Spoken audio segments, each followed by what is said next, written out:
চাকরির সংখ্যাও কিন্তু খুবই কম হয়েছে।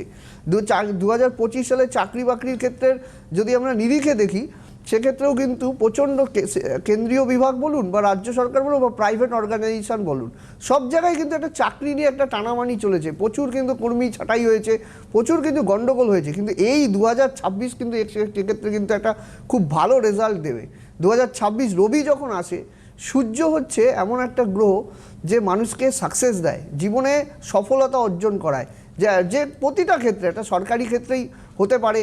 সরকারি ক্ষেত্রে আমি বলছি না, কারণ সরকারি ক্ষেত্রের সময়টা অনেকটা কমে গেছে।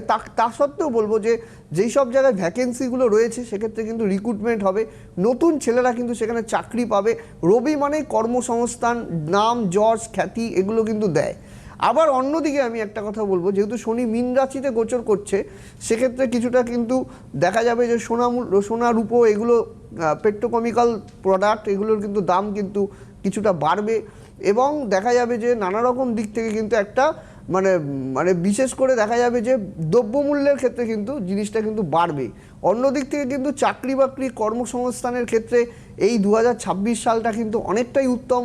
প্রচুর বছর থেকে, হয়তো 7-8 বছর থেকে মিলিয়ে দেখবেন, বছরের শেষে গিয়েও আমার এই প্রোগ্রামটা দেখবেন যে 2026 সাল, 25 সালে বা 2024 সাল, 23 সালের অনেক চাকরি, ঝুলে থাকা চাকরি কিন্তু 2026 সালে কিন্তু খুলে যাবে।